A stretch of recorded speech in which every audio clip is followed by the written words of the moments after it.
So something out there just does not want us recording this review, I guess. All right. This attempt's going to happen. Yes. You ready? Yes. Okay. So, Missing Child Videotape. So, pre-warning up front. On IMDb, and the title would also suggest as much, it says that this is found footage. It is not. I went into this expecting it to be a found footage film, and was very surprised that it was not that at all. It does have some found footage in it, because there is some footage that is sent to a character, and we do watch that footage in the film, but it probably amounts to about 5 minutes of the movie, and the movie's like an hour and 40 some odd minutes long. So I would not even really want to call this hybrid found footage, even, right? I don't think it qualifies. Hybrid's as that like either. at least half and half. This Yeah. is not even close. No. So I want that to be said right up front for anyone who's like, oh, a new found footage film. Yeah. No, not even, on IMDb it's listed as found footage horror. I think they have to put that label because it has some found footage in it, maybe. Or not have to, but you know what I mean. Yeah. Anyway, so this is a Japanese film about the synopsis is weird. So there are two guys. One, he finds a missing kid. This brings a female journalist into their life looking to interview this guy who found the kid. She can only find his roommate. Her and him have kind of a discussion, dialogue back and forth, where he's like, well, he doesn't really want to be met or seen or whatever. And they talk about it, and then she agrees to meet him, and they go off, and they're trying to investigate this tape that was sent to the one that found the kid about something that happened to him in the past. That's the found footage in the movie. They get this tape in the mail, they watch it, and then that sets them off on their quest to go investigate this, so they can solve a mystery of the past. I think that's a good synopsis. That's about as good as I could do with it. This is a very ambiguous film in its ending, but it is definitely one that leaves you with a lot to discuss and a lot of theories to be made, and enough breadcrumbs and pieces to put those mysteries and ambiguity together. Yes. Into something kind of at least coherent for a theory, right? Like when we finish this, yeah. I was really going off on a tangent of well, maybe it's because in this thing you think maybe they're saying.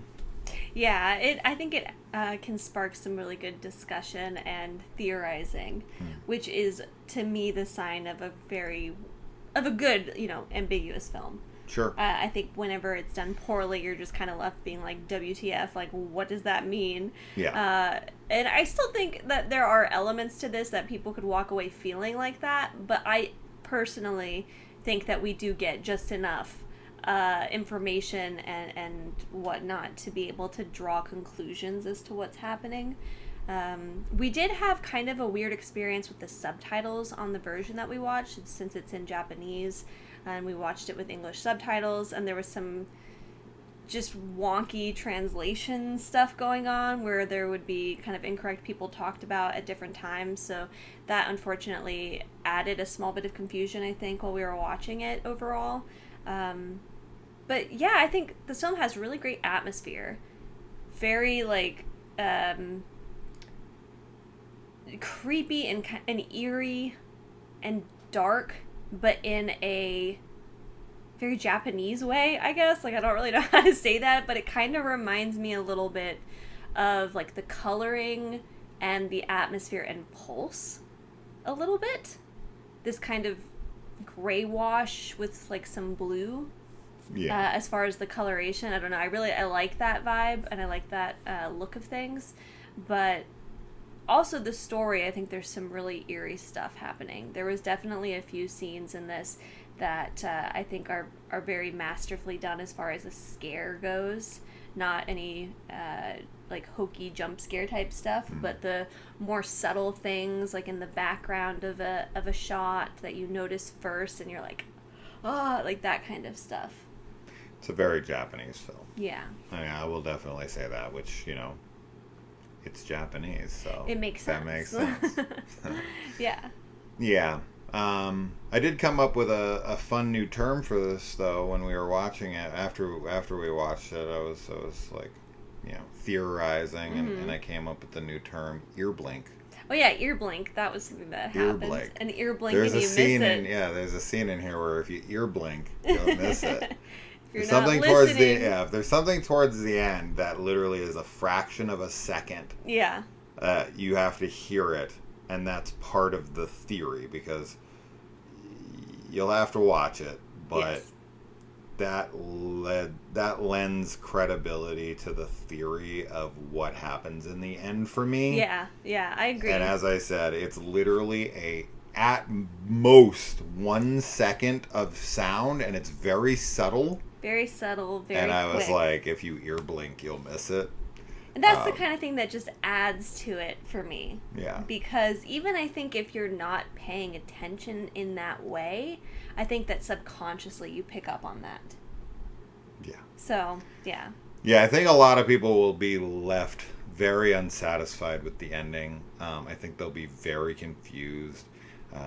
The person that I talked to about this, besides you, Brian from Brian Fears Ghosts on Instagram, we chatted about it for a little bit because he also watched it and he also had the subtitle problems that we had. But I was throwing my theories at him, and he was like, man, I did not think that deeply about it. Like, I just kind of went with whatever was there, and I was just like, oh man, no, I think this. Like, I was really going, yeah. And I love that. I don't do that super often. I typically do just let the movie be what it is, and I don't try to find some, you know, interpretation that isn't there. I've seen people go out of their minds with those types of things, like that Room 217, or was it, 217? I forget which one they used for the documentary for The Shining with all the theories. Oh, right. Because in the book it's 217, and the movie is 237. I think it's 237 because it's based on the movie. That's right. That would make sense. Yeah. I never watched that documentary, but I've heard enough about it where the theories are outrageous, where I'm like, I'm not that guy typically.